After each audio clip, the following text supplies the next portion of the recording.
So Bowser has never given up for 30 years. Some of these fights made me think he's come close to. Throughout my many years of playing the Mario games, I've had many bad battles against him, ranging from annoying to just pathetic. So today, I'm counting down my 5 least favourite fights against him. Again, it's based on personal experiences. With that said, let's go!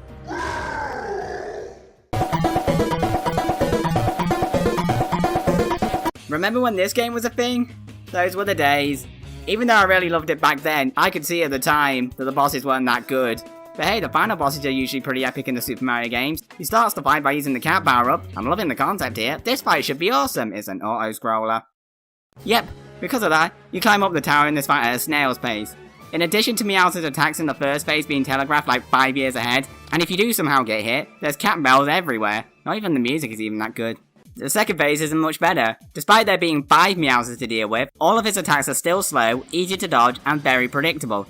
And it's still an auto-scroller. And it all ends up with Bowser being a total idiot by standing on a giant power block. Seriously, did he not learn anything earlier on in the same fight? Overall, this was a fight with some great ideas, bogged down by some really bad ideas.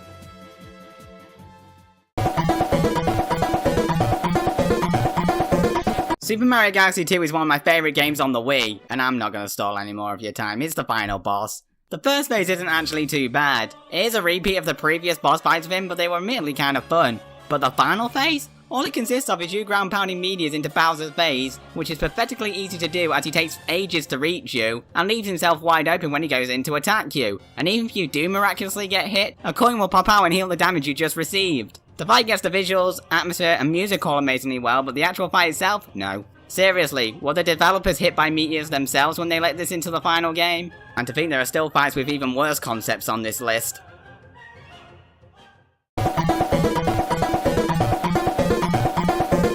Continuing from my previous point in the last section, Elder Princess Ruby is one of my favourite final bosses out there. Top 5 definitely. It would have been an awesome ending. But nope, someone thought it'd be a good idea to end the game with a fight where you literally don't attack.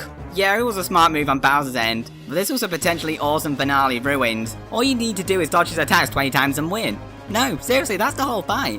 When so many people, myself included, consider Elder Princess Ruby the true final boss of the game, then you know you've got a bad boss here.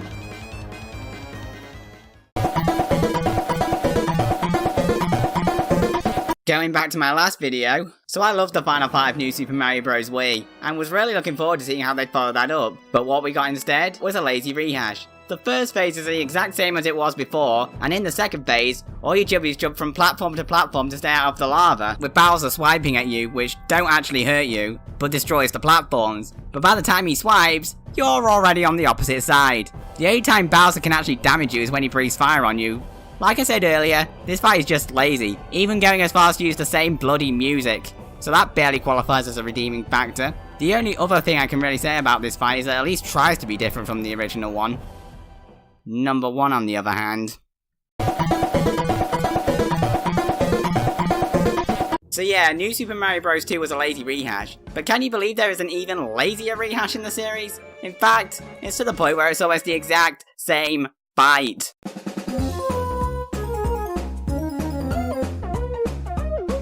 The first phase is once again him stomping on you. The only difference here is that you need to hit him with either eggs or Shy Guys 3 times, and occasionally dodges fire. Then Kamek smashes him with a hammer, giving us Giant Bowser 88, and becomes even more pathetic in both difficulty and laziness. Again, like the original fight, you need to send a giant egg into the background whilst he shoots fire at you. But unlike the original fight where the fire was a threat, his fire is so slow that you'll probably eat the giant Shy Guy he sends down and throw the resulting egg at him before the fire even comes down. In between hits, he'll jump to cause the platforms to move, but there's one teeny tiny slight problem. They never go into the lava. So he's just wasting time, and once again, it's 3 hits. This is not just one of the worst Bowser fights I've played, this is one of the worst fights I've played in general. It's a joke of a boss fight, both in terms of concept and how it plays. This has been Inkling Gamer. Thank you for watching.